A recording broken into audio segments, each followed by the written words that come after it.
Audio Marks coming to you from the Sage and Public Library. Welcome to the Marks for Life podcast with your hosts, Jimmy, CJ, Joe, and Jared. The undisputed era of podcasting for casuals turned Marks wrestling fans to give you a direct line to all things in the squared circle. Enter the ring at your own risk. We pull no punches, we hit hard, and we will slam you with all the info you need to know. So, ladies and gentlemen, are you ready? Break open that champagne glass and enjoy a little bit of the bubbly. Hello, everyone. Welcome to this week's edition of Marks for Life podcast. I am the greatest host ever to grace this mic, CJ. And I'm the last person left in the recording today who is trying to hold the flag of NXT. There we go. All right, so we got a lot to talk about, a lot to undress. Why are we undressing, CJ? It's hot as hell in this. It really is. Like, it was like 60 fucking degrees today. I know, it was beautiful.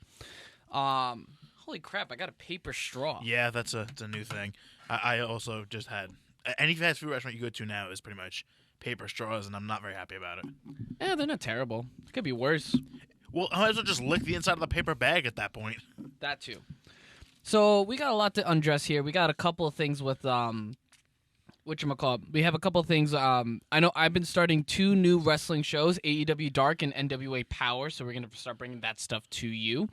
We're also going to be bringing to you some AEW versus NXT results, specifically the ratings. We're also going to bring up Vince McMahon's thoughts on AEW. We're going to be talking about the supposed war between Cornette and Meltzer. And then also... A couple more matches confirmed for NXT TakeOver Portland as well. NXT TakeOver Portland, Super Showdown. I still think we should count that. According to y'all's rules, all of February. That includes Super Showdown. Yeah, but if we take Super Showdown out, then it's only 3 events before Mania. And so that's fine. I'm good with that. No, it's 3 and 3. But no, we don't need to talk about Super Showdown. Dude, Crown Jewel is canon. We have to count it. And we fucking picked it. Well, we picked it last time because we had no other choice. We don't have a choice either. Let's just do it. Jared's not going to be happy. So? I don't give a fuck.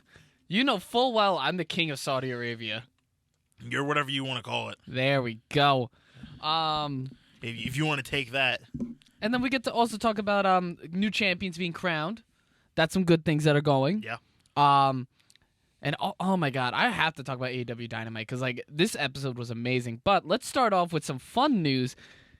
There has been a new single released by Bowling for Soup called Alexa Bliss. It is amazing. Did you listen to it? I haven't listened to it, but I've seen her posting pictures, like recording with them, and I'm just like, what is going on here? Yeah. I didn't even know Bowling for Soup was still relevant. Yeah, it's been a bit since Phineas and Ferb, but really, it was a really fun song. Like I thought it was just gonna be a parody. It was in its own original hit. Yeah, I haven't heard it yet, but I mean, she seems like the type of person that she's into that, like, you know, kind of punk scene. So that doesn't really surprise me that she is. I'm really hype about it. And the thing is, she's getting into a lot of media in general. Like, she also interviewed for the Birds of Prey cast as well. So she's, like, really branching out there. Yeah, she's going to be, especially with someone that, you know, as we know, has had some injury issues in the ring the last few years. She's someone that's going to be a really important ambassador for the company going forward. And I think even if you're not going to have her in the ring as much, you can still have her really like, being a public face for the company. Not going to lie, I could see her being a bigger ambassador along the lines of, like, a John Cena rather than a Miz, if that makes any sense. Well, Miz is like he's an ambassador, but they don't really talk as much about it. Because, like, I feel like Miz is always kind of getting pushed into the background. For good reason. I mean, I'm sick of him at this point. I just want to see John Morrison go over. But, like, he was a little sloppy in that Fatal 4-Way match last week, not going to lie. Yeah. And he got, you know, completely buried by Brock at the Rumble. Brock buried everybody at the Rumble, but I still love Brock Lesnar.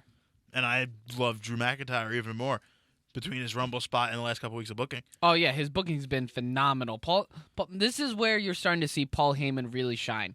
Look at Aleister Black, Charlotte Flair, Drew McIntyre, Buddy Murphy. You know, you're really starting to see them in prominent roles moving forward, and you're really starting to see that with a Paul Heyman vision, and it's apparent in the weeks leading up to WrestleMania. And he's even keeping, like, he's keeping Kevin Owens on screen, even though Samoa Joe is hurt again. I don't know how serious it is. Looked like he might have gotten a concussion. There was like 6 near concussions or concussions in the last week. I think it was between Worlds Collide, Raw, and something else. There were like 6 concussions. Royal Rumble. Yeah. It was Rey Mysterio, Samoa Joe, I think Alexander Wolf. I was about to say a couple of the guys over there. I think Fabian Eichner. I think Roderick Strong took a nice hit too. So it's been. I think they're getting a little too reckless, and I think that WWE is going to be like, all right, guys, let's slow it. I mean, Samoa Joe got on a suicide dive. Yeah. Oh, Rey Mysterio got his bell rung too. Yes. I saw that. That by was the against debuting. the MVP. No, the debuting Angel Garza too. Well, I mean, the week before, I think he got into a concussion in the match against MVP. Oh, well, you know, he's there, he's gone. Maybe that's why MVP retired. Nah. He's like, I can't even take a 619 anymore. All right, peace. That. So yeah, it's getting really good to see the booking of Paul Heyman and stuff. It's also really good to see this in general, and then also with Randy Orton quote unquote explaining his actions on Monday Night Raw.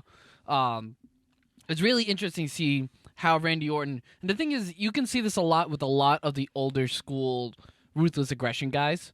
You see this with guys like Brock Lesnar. You see it with guys like Batista, John Cena, Randy Orton, Edge. They pay attention to the little details and everything like that. And that's what makes that era so great, is because they paid attention and they owned their craft. A lot of the new guys, I don't think, has that kind of nuances. I don't know what your opinions are on that, because I know you grew up with the Ruthless Aggression era.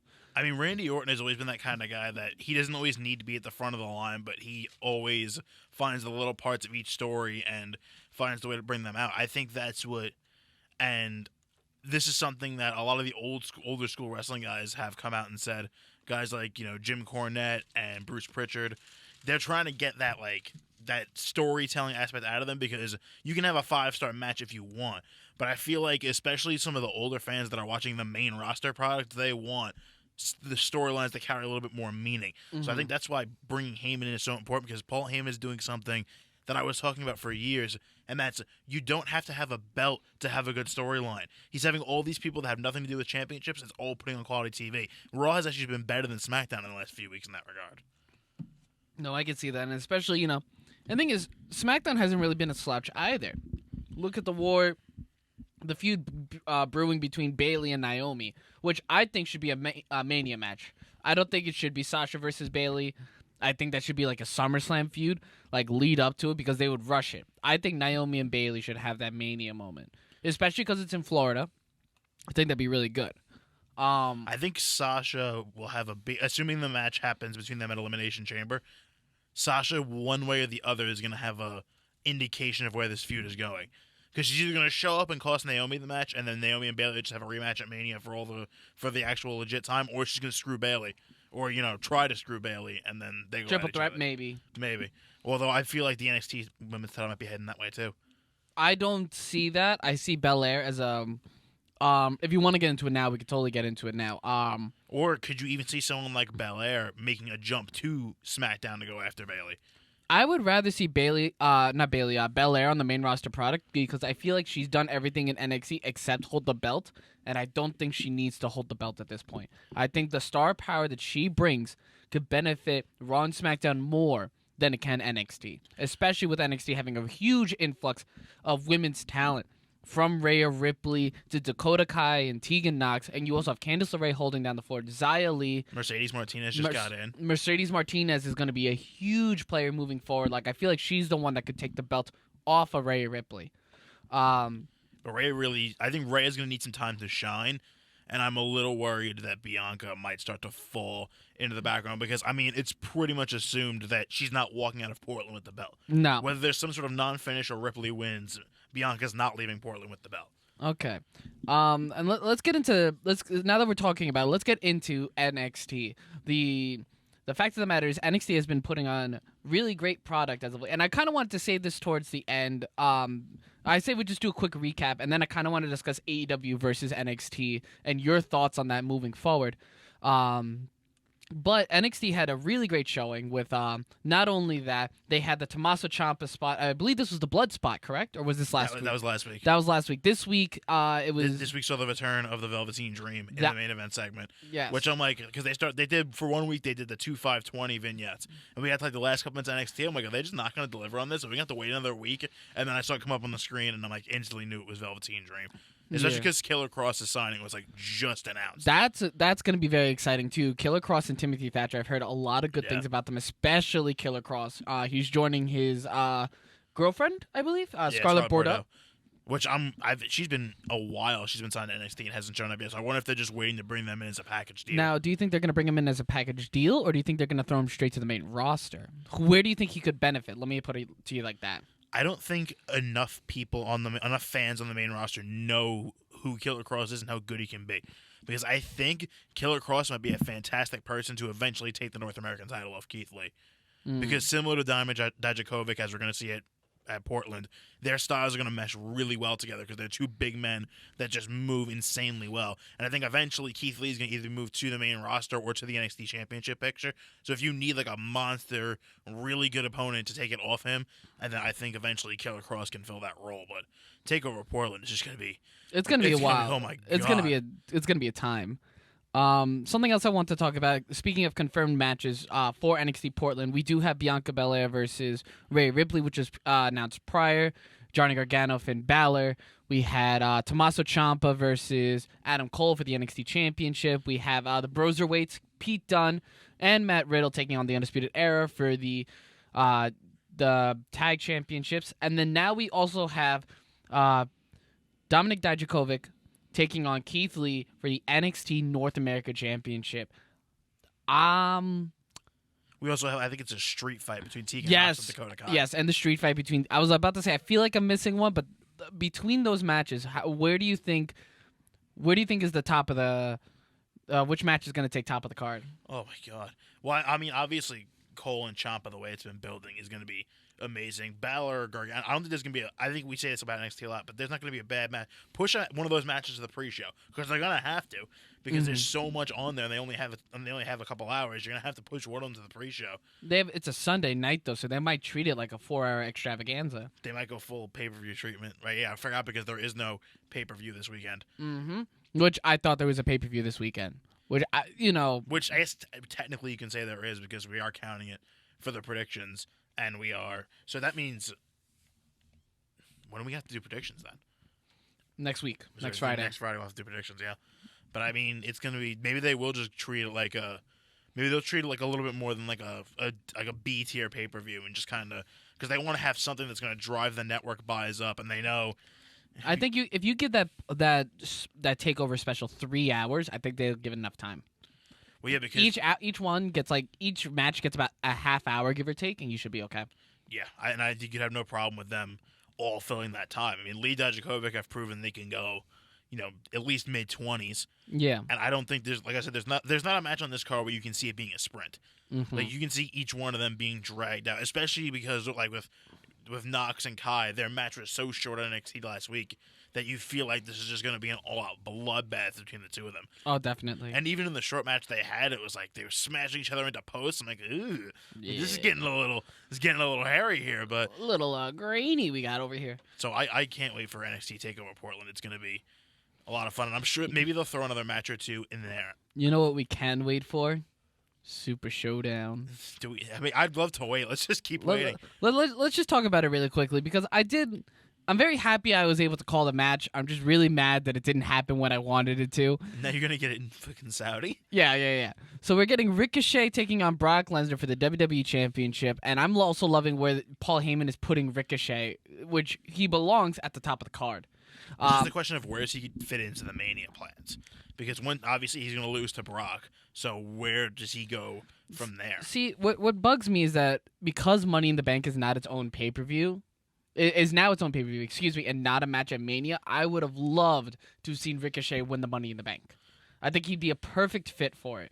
However, not in the cards. I could see him winning. He could win the U.S. title depending on what happens with Andrade.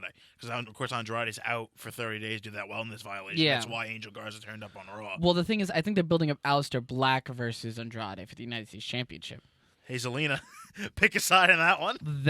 But, like, I'm expecting a multi-man for the U.S. title. It's probably the only way you can go because there's so many people that have to get onto the card. Yeah, let's be real here. So you got, let's say, Aleister Black and Ricochet for the four-way. Aleister Black, Ricochet, Andrade, Rey Mysterio, or I'm thinking... fuck Carrillo.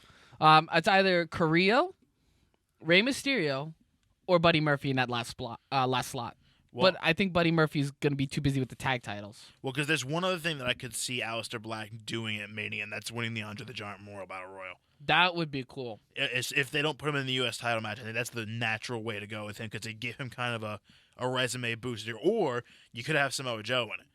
I think Samoa Joe would be a good choice for that too because I don't think depending on his status. Right. I don't think he has an actual Mania feud lined up. Are we gonna get Kevin Owens versus Seth Rollins at Mania? Is that where this is going? Or Kevin Owens and Samoa Joe taking on Buddy Murphy and Seth Rollins for the titles. Well, what really needs to happen is Buddy Murphy and Rollins drop the titles back to the Viking Raiders so the Viking Raiders can face AOP at WrestleMania. That's what needs to happen. Or this is what needs to happen. Fatal 4-Way. Oh, you just really want Buddy Murphy on this card. Listen, Buddy Murphy deserves to be on the card.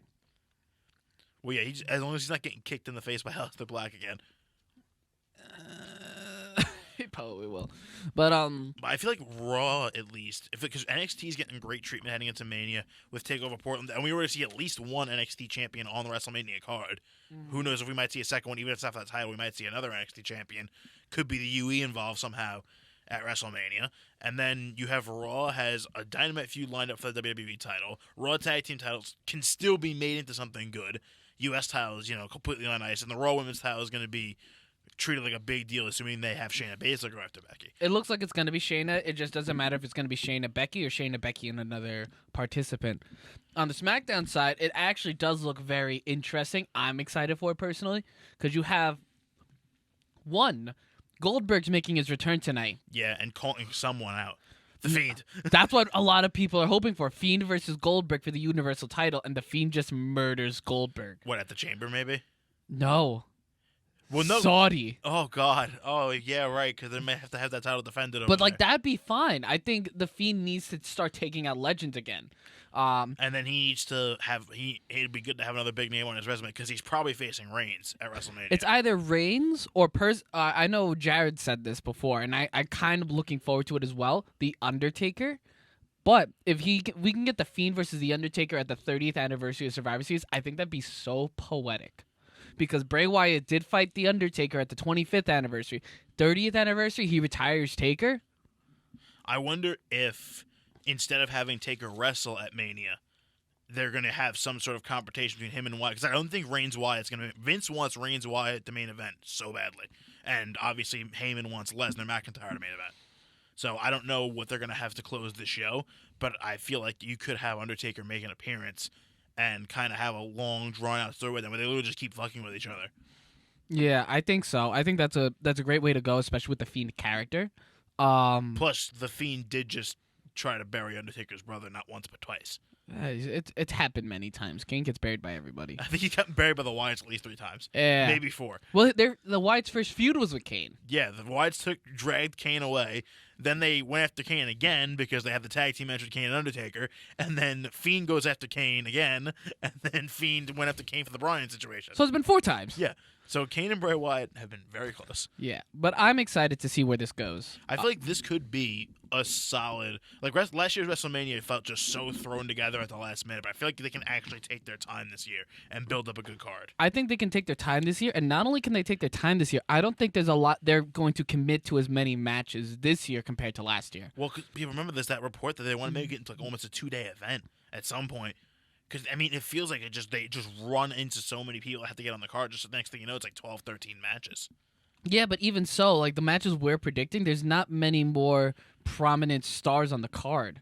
So, I think they're going to cut down matches because they've been cutting down on, realistically, who else are you really going to see on the card? Well, there was a report out there that they were trying to get Sting for Super Showdown, but it didn't work out.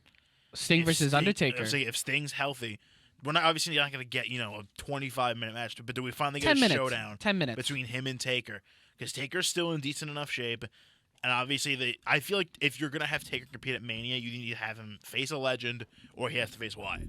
So I feel like, and we've already done Taker Cena. Like if Sting is healthy, and obviously we've seen what just happened with Edge, you can get healthy from that kind of injury. And then Edge and Orton too. If he gets healthy, maybe you could finally see Sting Undertaker just as like an homage to both of them, not like an incredible match, but give Sting a match that's big so he can go out on his own terms. He doesn't want to go out on a powerbomb from Seth Rollins. Mm-hmm. Exactly. And then you also something I want to bring up, the SmackDown Tag Team titles.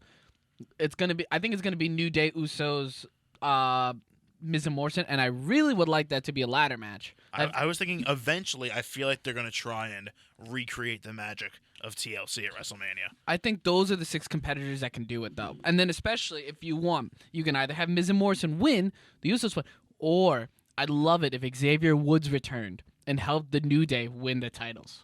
Assuming what his status is, that would be fantastic. Because I feel like the New Day are kind of like the Dudleys in that scenario because, because Bubba and obviously Big E are very similar. And Kofi is obviously a little more athletic than Devon. But then the Usos are pretty much the Hardys. They're just going to fly everywhere. And Miz and Morrison would be Edge and Christian, the opportunistic heels. So I feel like that would be a really good... And I feel like New Day is always capable of bringing you a WrestleMania moment when you need it. So having, Xavier come back and help them would be great. Even like I'm just gonna even just throw, you had Kofi Kingston as a WrestleMania moment. You also, I kind of want to tie back when the Hardys debut returned to WrestleMania. I think if the New Day wasn't there, it would not have been as exciting because you saw their faces and they're like that helped add to the moment. I'm not gonna say they made it. I'm gonna say they helped add to it because you saw their faces and their faces were all of our faces. We're just like, holy, you know what I mean? It's. I think personally, once Jeff gets healthy and gets his legal situation sorted out, I think we need a Hardy's New Day Dream match.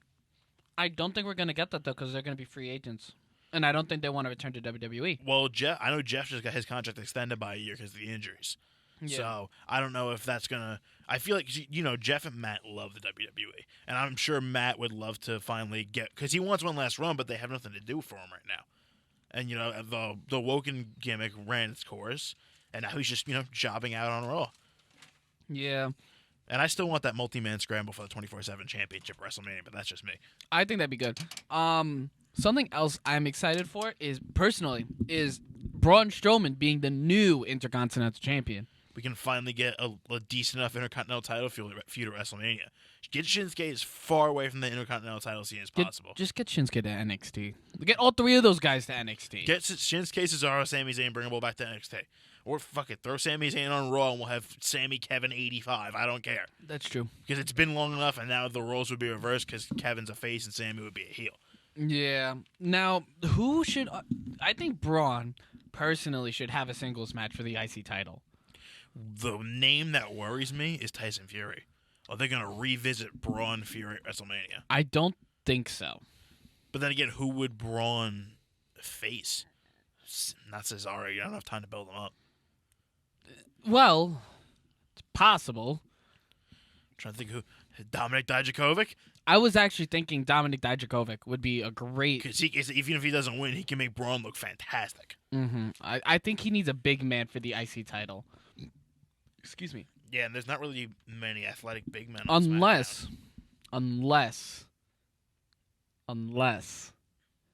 necessarily an IC title defense, but the Great Khali. You ruined the build-up. So that's not the way you were going? No. No, we're not doing a John Laurinaitis again. Champion versus champion. Strowman versus Lee. I think that would be good, just as a showcase of 2 athletic big men that are extremely over with the crowd and are champions of their respective bands. Like, who's the better champion? I think that would be a good selling point of WrestleMania because I don't think there's anyone that you can really build up on SmackDown as of right now for the Intercontinental Championship. That would be a realistic match for Strowman. As of right now, I can't think of anyone. I'm not sure if you can. Well, because I can't even think of anyone else on SmackDown. Oh, Sheamus. Sheamus is also a great possibility. Sheamus. I'd be fine with Sheamus. That's the name I would think of. Because I'm sure, I don't know what Sheamus is going to do now after he's destroyed Shorty G. We'll probably get a hint now on SmackDown of what he's going to do. I'd be fine with Sheamus because I forgot he existed. He would be good, but I still like my Keith Lee idea. I think Keith Lee deserves to be on the WrestleMania program. Or have Keith Lee win the Andre Battle Royal? That'd be fine. I think, though, it belongs to one of the promising stars around Raw and SmackDown, though. Right now, I think Keith Lee... I would think my top 2 picks for that match would either be Samoa Joe or Aleister Black. Mm-hmm. No, I get you. Or if you really find nothing for Kevin Owens to do, throw him in there. But is it real? Because did Owens and Rollins have a legit, clean singles match? No. So I think that's the best way to go. I still think tag title defense. Well, hopefully Rollins and Murphy won't still be champions by the time we get to WrestleMania. Tag title. Question. Now, this is a little off topic because we did talk about this for a little bit. But I know you were bringing this up to me before the broadcast started. And actually, just shout out to Sachem Public Library because they gave us... I went over like, oh, we're here. I say hi to the receptionist. And she goes, oh, you guys here to report? And I'm like, reporters? Oh. That's what I was studying to become at one point. And look what happened to you now. You're just commentating Stony Brook football games. Yeah, it's a solid transition. No, it's a great transition, man. I think that fits you a lot better. Well, yeah, I don't want to, be out reporting somewhere that, hey, this kid just beat up this other kid. Oh shit, they're coming after me now. Get in the van. Get in the van. I should have stayed at Stony Brook. The women didn't attack me with lacrosse sticks. I should stay at the Sachem Public Library. The marks were not nearly as angry as this. To be fair, I did try and beat you with a flip-flop. Yeah, I remember that. But yeah, I want you to enlighten us about the Dave Meltzer, Jim Cornette situation, because after that, I have kind of a really good transition for that. But I'm very curious to hear about this, because I think it was Brian Alvarez just discuss this, and he's like, who do you have? Like, whose side you got? And I'm like, what side? So can you explain that to the rest of us, what's going on? Dave Meltzer basically tweeted out something along the lines of Kenny Omega is like a creative genius and his psychology in the ring is fantastic. Oh. So you can see immediately where this is sending Cornette. So, because I listened to Jim Cornette's podcast, I think it came out on Tuesday. This is recording on Friday, so a couple days ago. And he basically he started off his conversation. He's like, I want to apologize to everyone because I defended Dave Meltzer and his wrestling knowledge, and he's now made me look like an idiot. Ha! So basically, Meltzer said that he's a genius and everything, and Cornette basically, especially on his podcast, went on like a 30-minute rant against Meltzer and like the current generation of wrestling. Oh. Specifically, he is, for spoiler alert, Jim Cornette does not like Kenny Omega. Oh, wow. Who would have thought? So, I mean, it was just, I was like, oh my, because I agree with Jim Cornette on some of the points that he makes. Mm-hmm. Because I feel like, because a lot of people are talking about the state of comedy wrestling today, and I feel like there has to come a point in the line in the sand where I feel like there's a place for comedy in wrestling. Like, you created comedy when Keith Lee pounced Adam Cole 6 rows deep into the fans, and people started making gifs out of it. Brock Lesnar, R-Truth. Right. Or Brock Lesnar with the boombox. Santina Morella.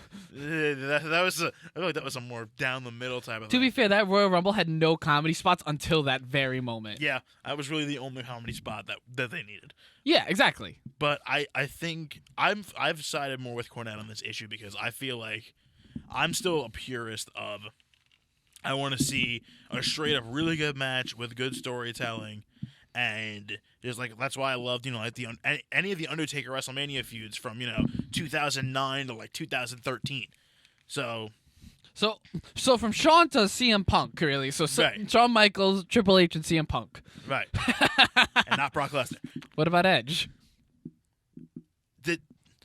Edge and Undertaker had a really long feud. Batista. They had their matches were great, but the feud was just about I'm better than you. But like Mark Henry. Now you're losing. But like me personally, I hate. Just as an example, I hate Marco Stunt. I really don't like Marco Stunt. I think he has a place as a comedy wrestler, like not as a legit title contender, but something in the similar vein as Orange Like Cassidy. if next time and then if this sometime in the next year, Marco's done main events against Chris Jericho, we're gonna have a serious problem. But the build-up will be hilarious.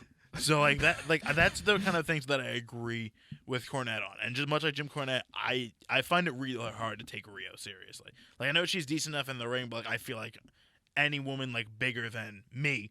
Well, no, hold on. Any woman bigger than you, CJ, could probably snap Rio like a twig. Fair. But yeah, but it was just like I've never been the biggest fan of Dave Meltzer, especially because him and I seem to disagree on some of his match star ratings, like how Undertaker Shawn Michaels never got 5 stars, or how the second Cole Gargano match barely even got 4. So, I think that was the third one where you got really mad about the hardcore one. Yeah, that one I still think was my favorite match of the year, but that's besides the point. So yeah, I loved every minute of it. And Jim Cornette, even worse, he's been sick, so like you can tell he's taking all the energy he has and just putting it into this just like this vitriol filled rant.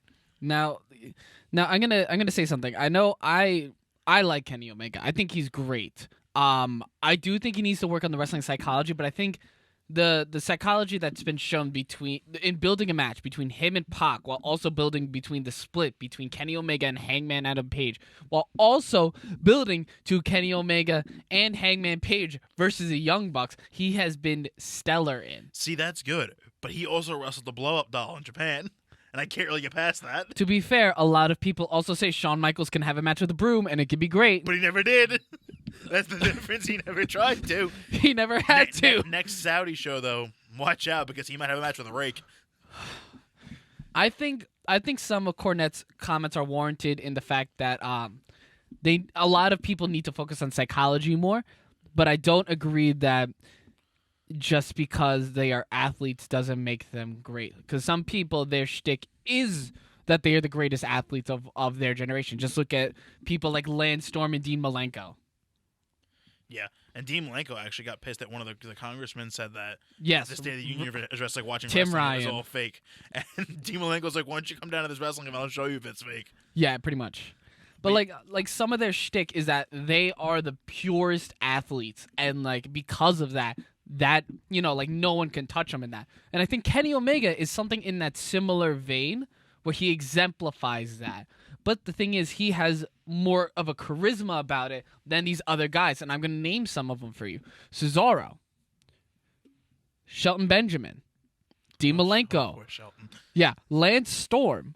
A lot of these guys, Perry Saturn. And to be fair, Johnny Gargano hasn't always been the most emotional competitor in the ring. Exactly. They learn that over time, and I think that's the great thing about Dynamite is that they are growing and learning how to connect with the audience. Now, you want to bring up how Riho wasn't connecting with the audience. She gets the biggest pop out of anyone in that women's division. Like the biggest reaction out of anyone. And the thing is with Riho, that's, they need reaction. But that division is also so thin. Exactly. But it's razor thin. But like Riho, Britt, and Nyla are getting the largest reaction. So in all honesty, they're probably going to build around them. Those are going to be their foundation. And that was their foundation towards even the very beginning stages of AEW. Now, I can understand that a lot of it is just like, oh, the best wrestler, and there's no psychology. I get that, and I could see that 100%. And I'm saying, though, oh, God. That came out of nowhere. What I'm saying is that the psychology, or like not the psychology, the crowd connection is bigger than some of the stuff you'll find on Monday Night Raw and Friday Night SmackDown. Here's my I remember there was a match that I said on this show that I really enjoyed, and it was the ladder match between the Lucha Brothers and the Young Bucks. Now, I really enjoyed that match for just the car wreck spot fest that it was. But the difference is I can only watch those type of matches like two at most in a row before I'm like, all right, this is just way too much right now. Yeah. And I think that, but I can watch like the really good psychological, just like wear you down matches with a little bit more of a balance. I can watch a lot more of that in a row. But I feel like if every match you have on a show is just a straight up spot fest, which is what some of these indie companies especially are doing, is eventually I'm just like, dude, I'm getting bogged down here. Now, I'm going to table this AEW conversation as the main event of it because, Vince McMahon had comments on AEW. The ratings came in. And I really want to get into depth about that. But there's one thing I want to bring up before we get into that, and that's NWA Power.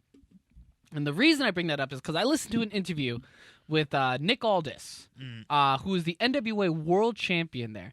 And I'm listening to this interview and stuff, and he said something that was very interesting. He said he is the only man to unite the opinions of Vince Russo, Dave Meltzer, and Jim Cornette. And I'm just like, all right, if he's saying this, let me check out NWA Power. And it was really good. You know, I thought it was very good, very old school feel. So I feel like you'd enjoy it. Yeah, I've heard a lot of good things about it. It's weird though. There's no entrance themes. There's no entrance music. The announcer's a little rushed, like not really emotion, just kind of matter of fact. But the commentary is very good. They got like a Michael Cole, Tom Phillips kind of guy, which every company does. They had Stu Bennett, formerly Wade Barrett, on commentary, and he's great. And just the wrestling in there is really good. You know, I just watched something with Matt Cross and this other dude, Colin something. Colin Jost? No, not Colin Jost. But that was good. The women's title, James Storm and Eli Drake are NWA tag champions and stuff. And just the titles and the feel of it, it's very nice. So I'm going to try and keep watching it. It looks like they're building up between Nick Aldis and who was it? Marty Scurll, because NWA and Ring of Honor actually have a working relationship now. So that's very interesting, because if Ring of Honor and NWA have a relationship, and Ring of Honor have New Japan have a relationship. Think of that super card. Yeah, exactly. That triangle right there. The Pope is in there, and the Pope is probably one of the most loud characters. But like, it's such a stark contrast to everyone else, and I'm very much invested into seeing how this goes. But yeah, I highly recommend it. There's also a news update just from a couple of days ago. Adam Blampied is actually back on YouTube. Really? That's the he joined Wrestle Talk. Really? Yeah, that's the ex What Culture / Cultaholic member who had all the scandal the last couple of years. Yes. But he did a fantasy booking of the Royal Rumble for Wrestle Talk like a week and a half ago, and everyone's response to it was like overwhelmingly positive. That's good. Just to see him back in the public light. So now he's actually back on Wrestle Talk doing videos with them. So I wonder if, he'll be back on YouTube more in the future, and maybe one day we'll see the seas reconnect between him and Cultaholic. But it's going to be interesting to see. Like, obviously I know what happened with him, but he's kind of been very contrite about the whole thing, and he's really trying to go back and like rebuild his life. So exactly, yeah. I'll be interested to see where that goes. But yeah, I was like, wow, I didn't even know he was still interested in doing YouTube. Well, it's good to see people return and everything like that. It's good to see people return and, like, once after apologize for their actions and actually being sorry about it. You step away from the limelight for a couple of years, and then you come back, and then it's a very overwhelmingly positive response. It's not like you do a half-hearted apology in a locker room, and then you show up the next night, and then you expect a huge crowd reaction, and everyone's just like, do we cheer? Do we not cheer? I feel like you're talking about Hulk Hogan. I feel like this is all connecting back to Hulk Hogan. I fucking hate Hulk Hogan.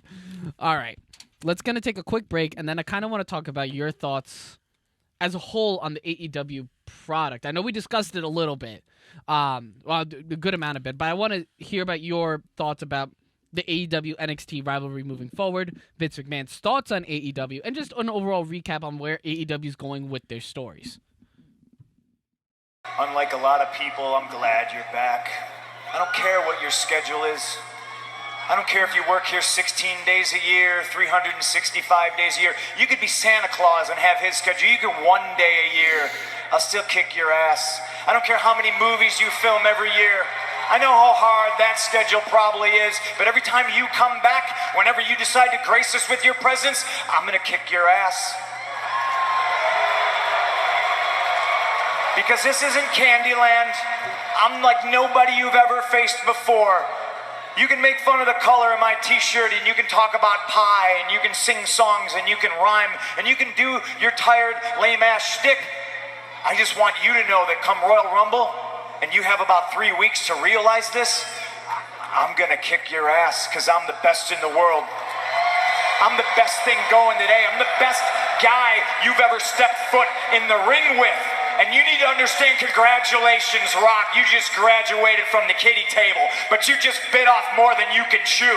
You're playing Little League with your little insults and your rhymes and your millions and millions and your finallys, and I'm in the big leagues, and I'm swinging for the fence. You need to understand that your little jabs and your insults, it's all kiddie games. You can't leave a mark on the champ's face. Come Royal Rumble, understand when you step in the ring, your arms are just too short to box with God. I miss Punk. Too bad he had to lose that match. Why? The Rock was the one who ended the historic title reign. To be fair, we should have just gotten The Rock versus Undertaker that year. To be fair, we all missed that even more after Brock became the longest reigning champion. But all right, let's get into AEW. AEW has had a great showing so far with AEW Dark, which I decided to start watching after hearing the news that Awesome Kong was actually kicked out of the Nightmare Collective, which really well done. And it also followed a vignette of Brandy Rhodes in a therapy session. And now when she's talking to the counselor was going back and forth. Like, she's like, oh, she was super sweet. And then she flipped, like a Dark Order flip, where she's just like, everyone hates you. You're a bitch. Everyone thinks you're a bitch and you can't wrestle. And they're right. And it's just going back and forth and everything. And Brandy's just losing her mind. Now, I brought this up to Joe, and I brought this up to everyone else. I think that the Nightmare Collective is connected to the Dark Order, especially because the Dark Order has been targeting members of the Elite, not necessarily them specifically, but their companions. They targeted Brandon Cutler. They were targeting Michael Nakazawa in a vignette. They could target Brandy Rhodes, which would be very interesting. I don't know. What are your thoughts on that? I feel like they're trying to do anything they can to get... If this is where it ends up leading, they're doing whatever they can to get the Dark Order over as an actual legitimate threat.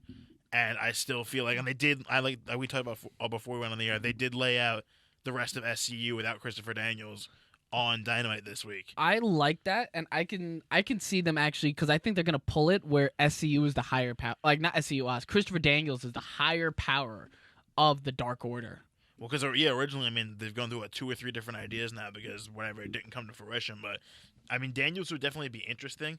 I would be interested to see, how they spin it. It's like, how they just time it so easily that Daniels isn't around and they beat up his friends and he just so happens to make the save and look like the hero every time. Yeah. But let's talk about that match. That match was awesome, though. SCU and Best Friends. Yeah. When they all laid each other out, and then you just have Orange Cassidy and stuff. And, Orange Cassidy is the easiest guy to beat up to get heat. It is so easy to get heat if you just have to beat up Orange Cassidy. Beat up a man who never takes his hands out of his pockets. Yeah.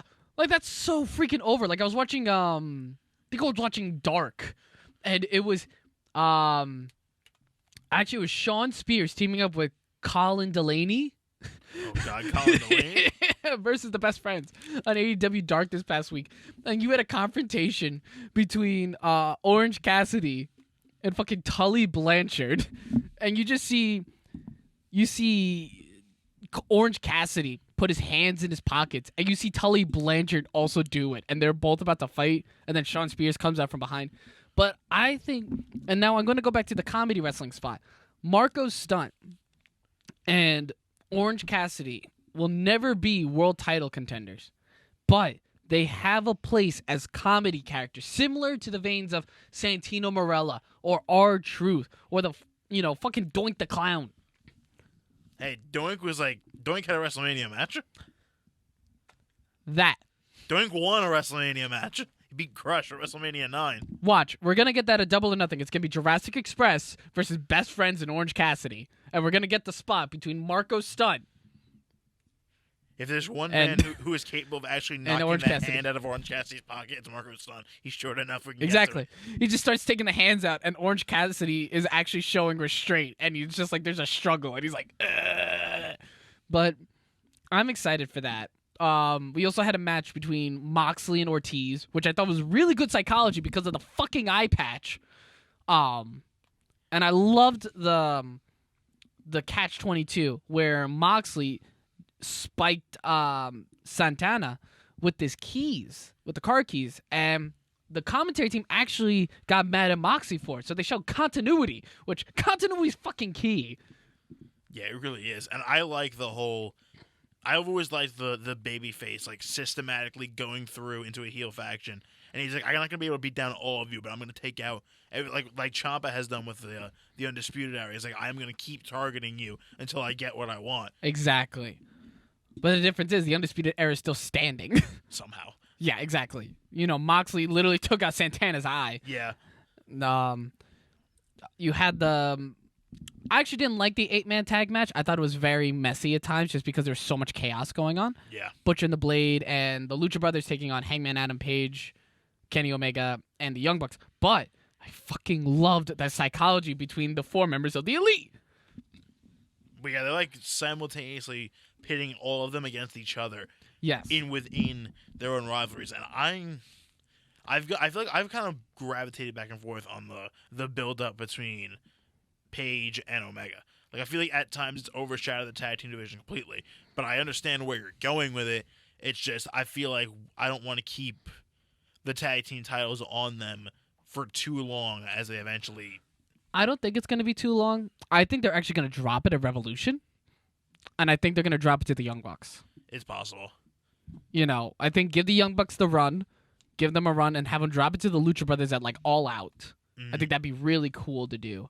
And I think having Kenny Omega versus Hangman Page at Double or Nothing would be amazing. Because, like, I could see it, you know. There's tension between Hangman Adam Page for weeks has been like, wow, I'm surprised we were tag team champs before you guys. Aren't you guys supposed to be a tag team? And it's just like, you're not wrong.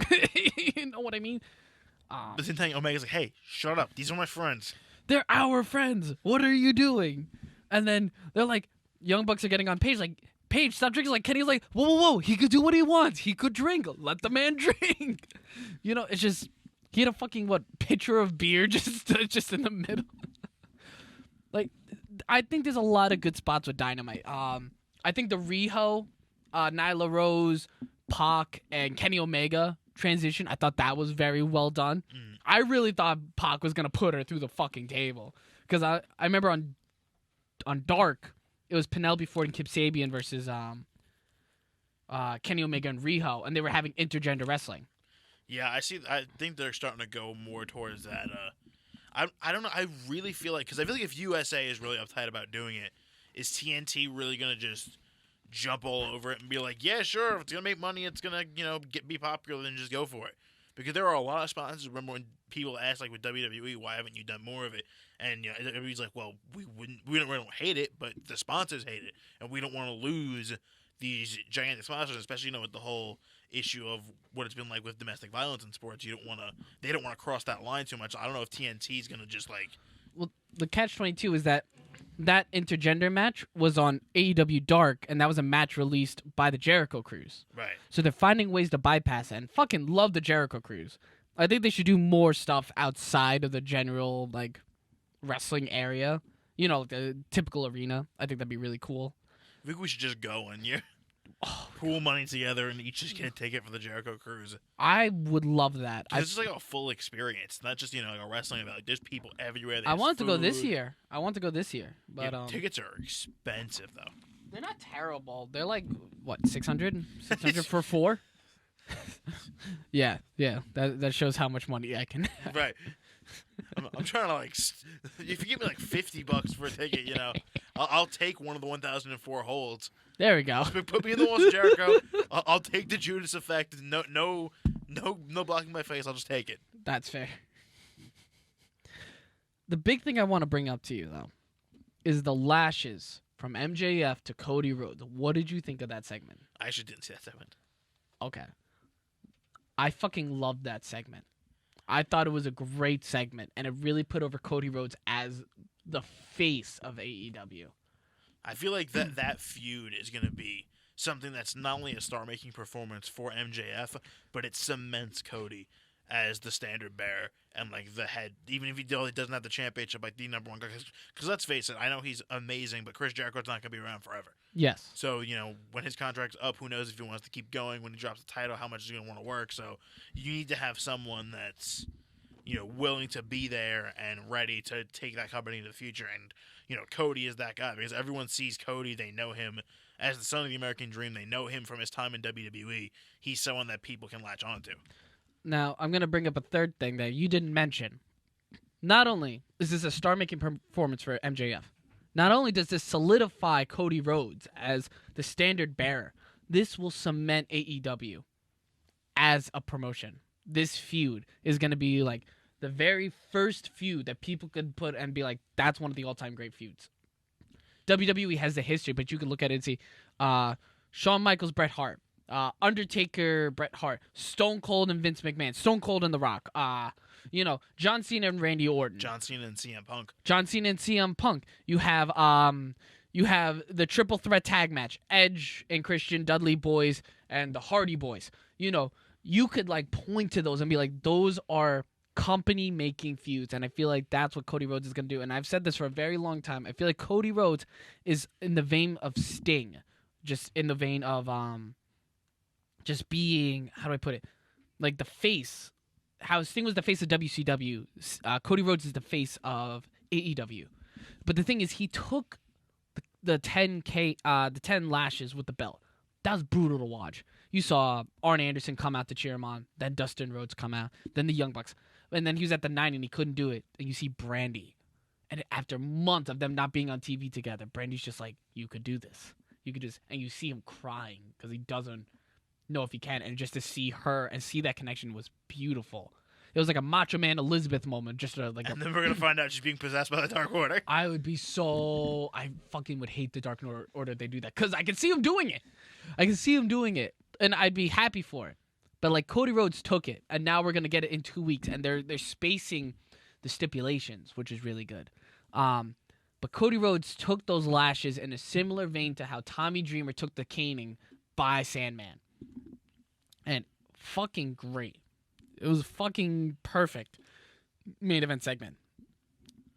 And like you saw it on MJF's face. He's just like, I don't want this match. Stay down. And you saw it. As soon as he gave the 10 lash, he's like, son of a bitch. Now he has to, like it's just like one more. And you could see MJF just being such a little pissant. Oh. So now there's something I want. Now I'm going to get into the ratings. I'm not sure if you saw the ratings that I put in the chat. Yeah, I did see it.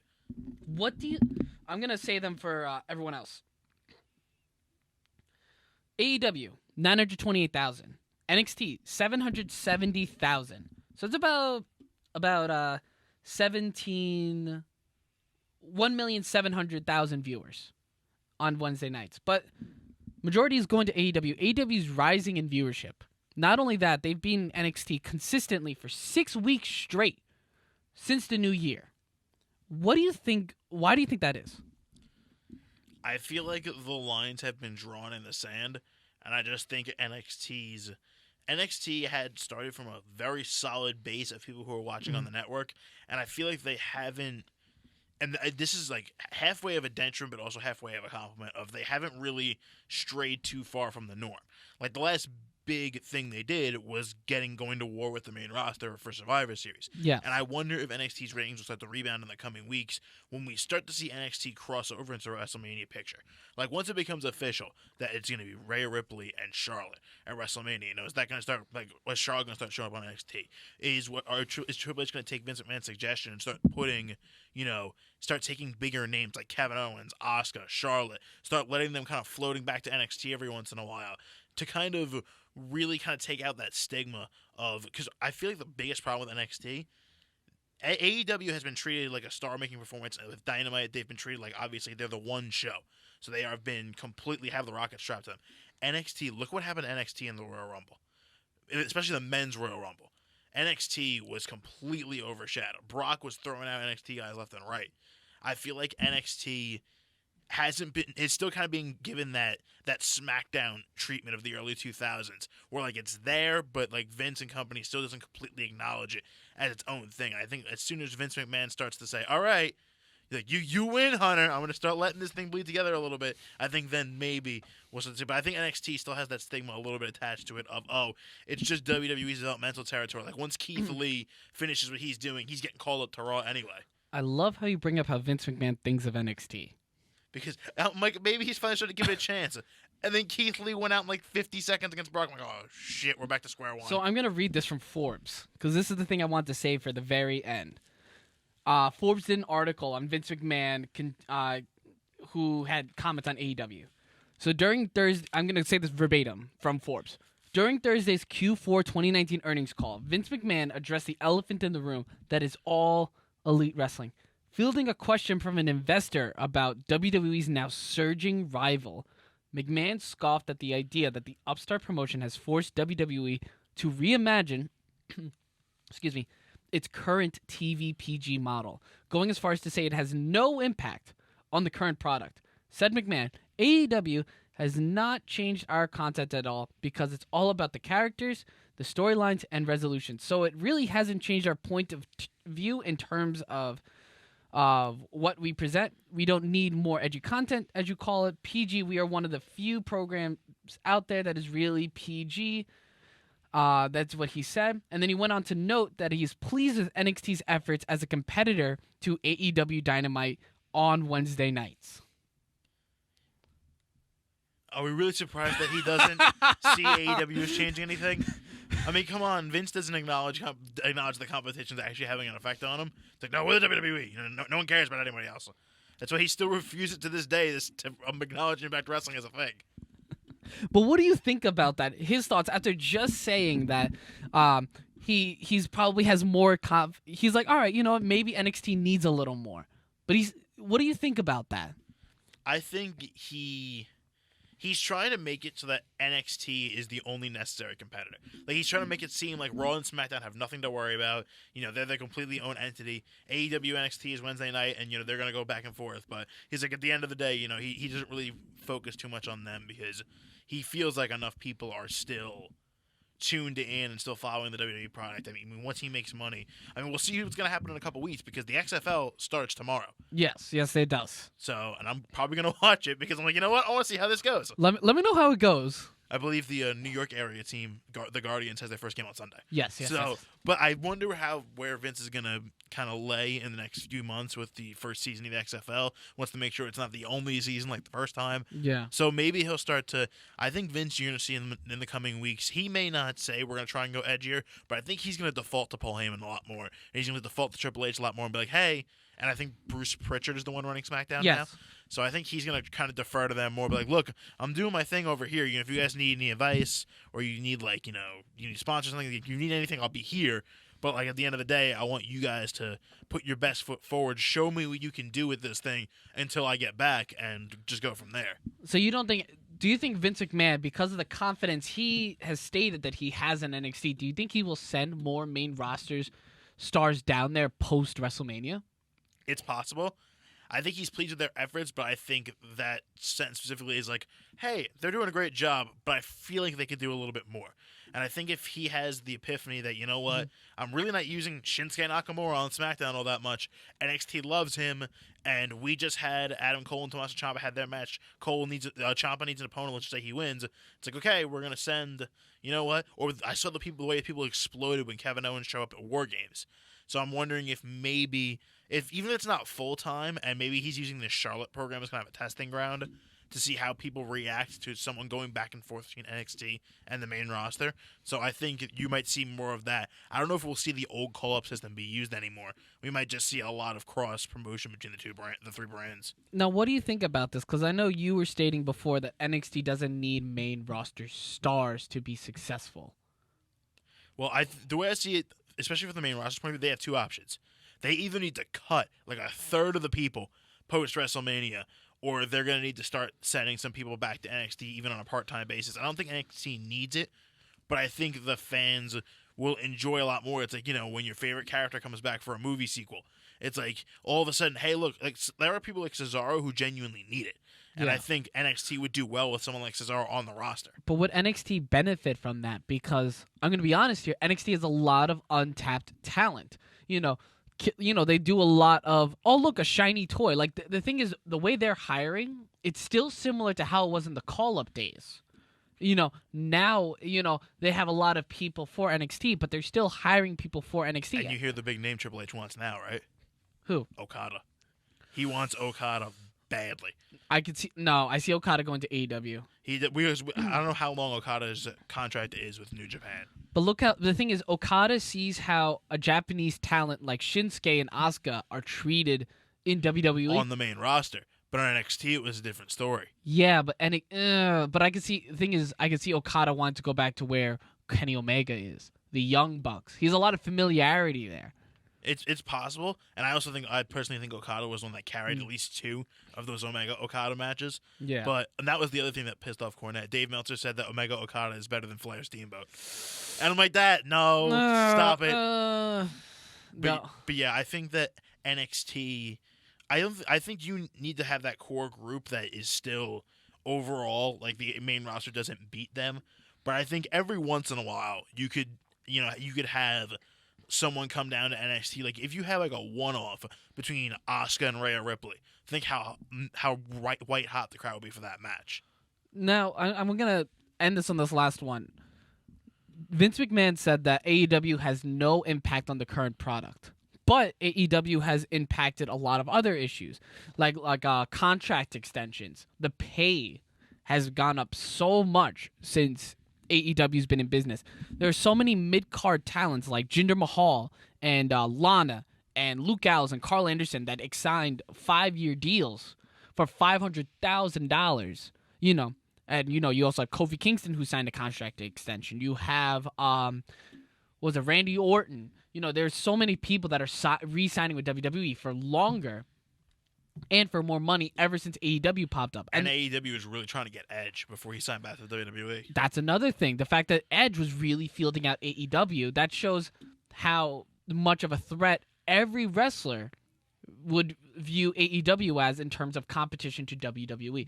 And now I'm going to bring up the Revival, turning down a $700,000 contract each for 5 years, reportedly, to re-sign with WWE. Do you think... So I know Vince McMahon said he doesn't think that AEW's impacted their current product, but the current way of business, I think AEW has impacted. I don't know. What do you think about that? I think Vince McMahon has always been the type of person where he's like, I may not be using this toy right now, but you can't have it. And I'll do whatever it takes to make sure I keep it. I might not do anything with it once I have it, but he wants to make sure that even if the talent's not being utilized for him, he doesn't want it to give anyone, whether it's AEW, New Japan, Impact, whoever it is, he doesn't want them to be able to give another company a possible boost. Like, we're going to see what happens with Luke Harper, assuming he shows up in AEW. And that's another thing. AEW's not really signing any more wrestlers right now. Like, you haven't seen any new signings lately. They're slowly bringing Joey Janela back into the fold and Kip Sabian. Sonny Kiss is doing a lot of work on Dark. And they're still trying to field out the women's division and everything like that. And they even tested the waters with TH2, the Hybrid Theory 2, whatever, or the Hybrid 2. That's what their name was. And they brought them in for Dynamite. They have plenty of talent, and they're not signing anyone. They're really picking and choosing. WWE's picking up everybody, And do you think that's a good or bad business model? I think the problem they're running into is that there are people that Vince wants to go after, but there's also people Triple H is going after and offering contracts. Mm-hmm. So I feel like now you're having Vince McMahon has some people that like, okay, I want these people, but maybe they have to train NXT. But Triple H is like, whoa, I just signed 5 guys for NXT. Where are we going to fit all these people? So I think you're going to see a lot of, is WWE willing to eat some of that money and just be like, okay, the 10 of you, we're really not using you right now. Apparently Rusev is currently in a contract dispute with WWE. I was about to say Rusev, because that's the crazy thing. Lana re-signed, but Rusev didn't. Right, because I think we know why Rusev's probably pissed. Uh-huh. Not only did he just have his wife stolen from him in storyline, he didn't even get a chance to win the storyline. He lost every match. Yeah, truth and justice doesn't prevail. So I think that like I said, I don't think it's the smartest move, but I think at the end of the day, it's a necessary one. Yeah, and I think at the end of the day, you're just gonna have to be like, okay, you might need to have that epiphany after Mania and be like, okay, none of you were on the WrestleMania cards unless you're injured. That's a pretty big sign that we really now there are guys like Titus who I think will just stick around because he's good for the house shows and main event, and he's a really good ambassador with charity and everything with the company. So they'll keep someone like him around. They're gonna keep Truth around.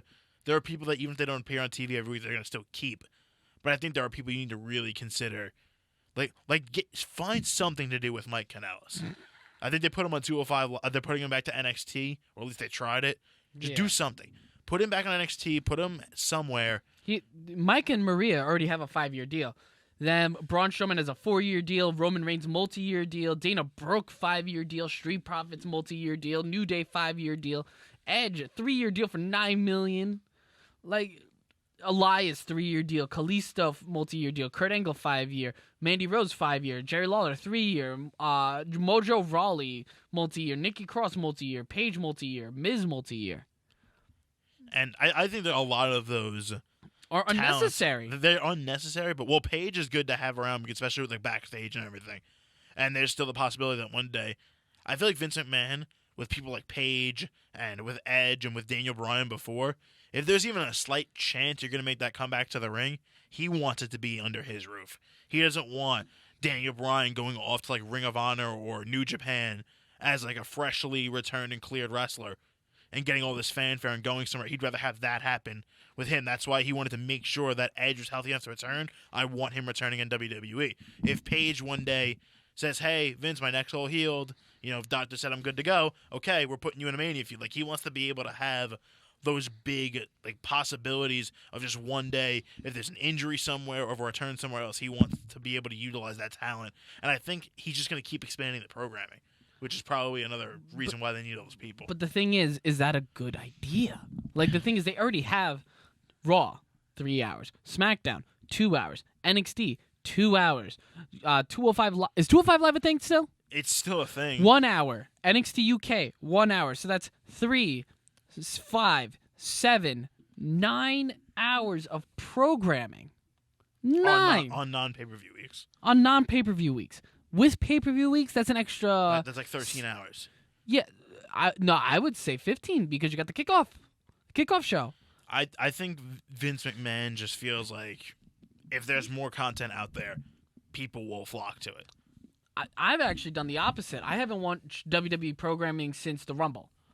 I've been watching I watch Raw and SmackDown and NXT every week. I don't watch 205 Live. The only thing I watch at NXT UK are the takeovers. I've never actually sat down and watched it because it's on like a weird time. So I'm like, I just Thursday afternoon or something like that. Yeah, and I don't watch like main event or anything like that. So it's just but even the 3 main shows every week. At least it's better now that SmackDown's on Friday. Because SmackDown was still on Tuesday. There'd be just 3 straight days of wrestling, and I'd be like, oh my god, I'm so burnt out. Yeah. I know with me, I'm starting the schedule now. It's like an hour of Power, an hour of Dark, and then the 2 hours of AEW Dynamite. That's 4 hours on a Wednesday night. Yeah. It's not bad. And the thing is, that's the problem. There's so much content being shoveled out by WWE that I don't think it's actually appealing to the masses.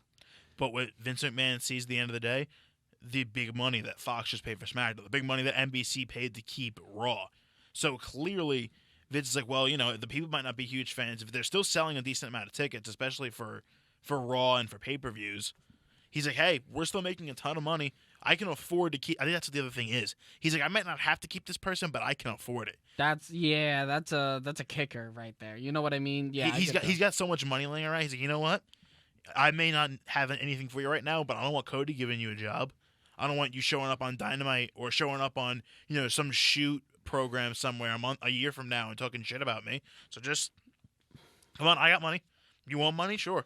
And I think a lot of these people, this is something else that Cornette brought up, which I agree with a lot. I think there's a lot of people in today's industry that are perfectly content to get paid and not be used very much. Mm-hmm. Like, I think that's why you see some people. Now, I'm not saying that they're not dedicated, but like, if you're saying, hey, I might have to go out and find a job somewhere, but if Vince is giving me a 5-year deal, fully guaranteed, and there could be a year I only work 5 or 10 dates, I have a family to support, so I feel like he's kind of got a corner on the market in that result. With all that money, it's like, hey, like Mike and Maria Kanellis have another kid on the way, so it's like, how can we turn this money down? Actually, he was born like last week. Last week, okay. Because I kept seeing like the pregnant pictures with Maria on Instagram, but still, like they have families to support. They have kids on the way. Bray Wyatt just had a kid. So it's like, he's like, why would I go anywhere? I have this money and this. He is a constant TV every week, and I feel like in WWE, you never know when you're going to get the call. Hell, look at Buddy Murphy. Buddy Murphy was doing nothing until he got drafted to SmackDown. Actually, it's just Murphy now. No. I just got the alert. No. No. come on. Is Apollo Crews still on the roster? Because, this is what Oh happens. yeah, Apollo's still on the roster. Send him back to NXT. He got called up so early. He got called up way too early. He should have had like another big feud or two in NXT before he got called up. Yeah, 1 hour ago, WWE drops first name from Buddy Murphy's ring name. Like, yeah, because it was Blake and Murphy before, so. Yeah. Yeah. Wesley Blake's in the Forgotten Sons. Oh my God, I forgot about the Forgotten Sons. Well, yeah, that's the point. Yeah. I don't know. I think AEW is becoming more of a threat every single year. I mean, I think as long as they keep having that money come in from Tony Khan. Between they're not money going and the anywhere. stories, I feel like the consistency and the fluidity of it all. And I feel like they have enough. I feel like eventually people will start to tune out. It's just the natural way of things. Yeah. But I think there are still enough people in that support base that are going to keep it going long enough. Same thing with NXT. Because there are people that have followed NXT since day one. There'll be people at AEW 5 years from now. They're like, hey, I watched the first episode of AEW. I've been watching ever since. I'm not going anywhere. I think the thing is, the biggest competition AEW has isn't from NXT. I'm going to say it's from Paul Heyman. You want to know why? Because Paul Heyman is building stars. Yeah. I'm going to list them. Buddy Murphy, Ricochet, Aleister Black, Drew McIntyre. Drew McIntyre. He's focusing on building stars. Liv Morgan. And what did we say about Raw when the second draft happened?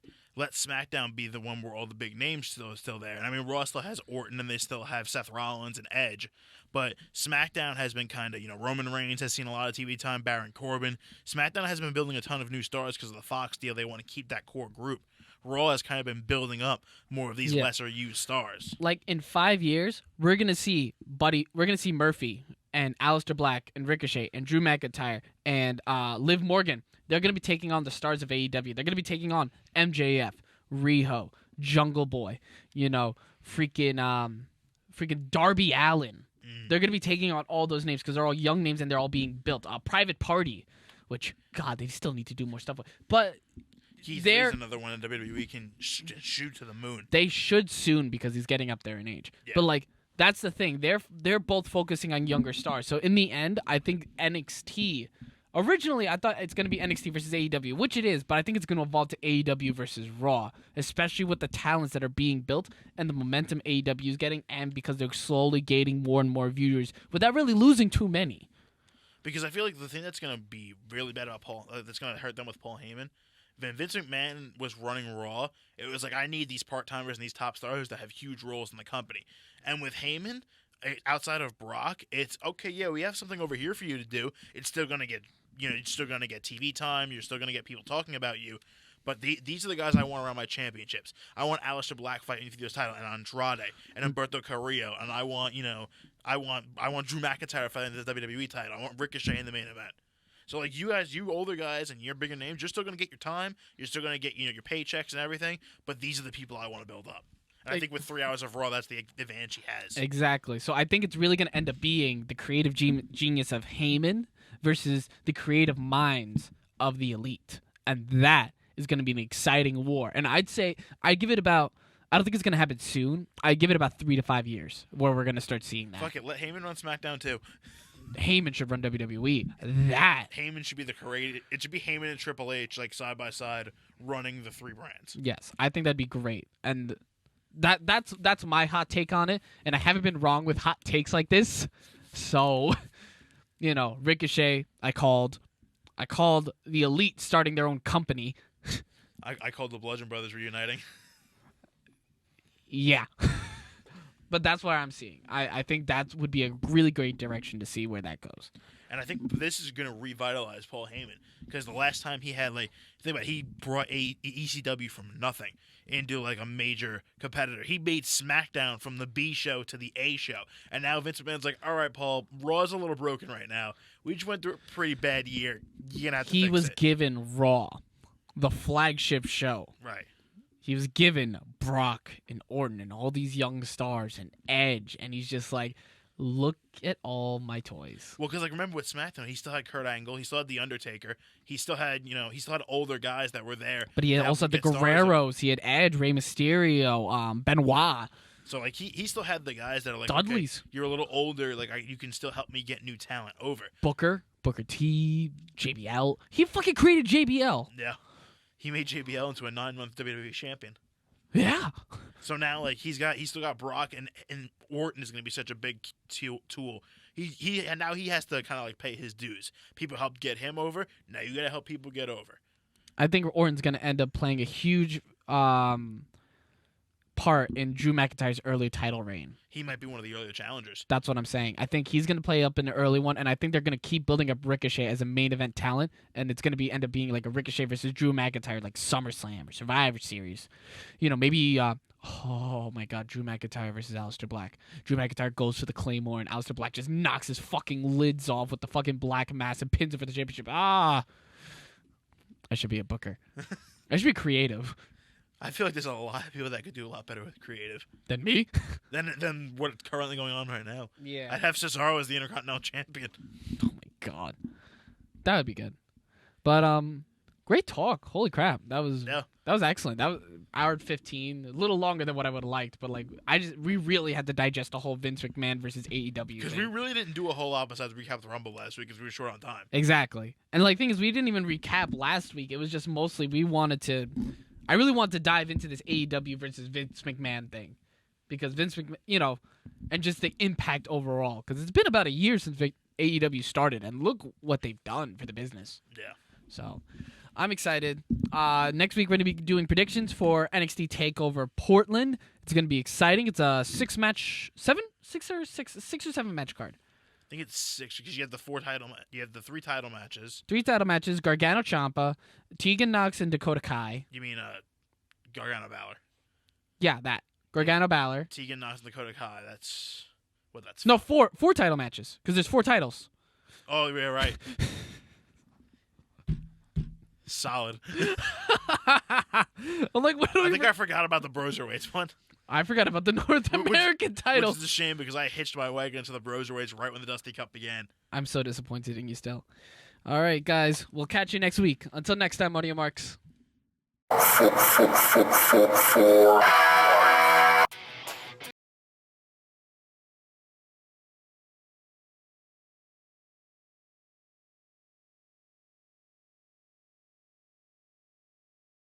Thank you, everyone, for staying tuned to our podcast. Special shout out to the Sagem Public Library for the continued use of their equipment and space. Hosted by CJ, Jimmy, Joe, and Jared. Produced and edited by Jimmy. Continue supporting us by rating and subscribing through Patreon, Audioboom, Stitcher, TuneIn, CastBox, Deezer, Radio Public, Radio.com, iHeartRadio, Spotify, Google Podcasts, and Apple Podcasts at Marks for Life Podcast. And now, check out our YouTube channel, Marks for Life Podcast, for our podcast playlist and other content. Please follow us on our social media on Twitter at Marks for Life Pod, Instagram, Tumblr, Reddit, and Facebook at Marks for Life Podcast. Email us at marksforlifepodcast@gmail.com for any questions, comments, or feedback. Until next time, Audio Marks.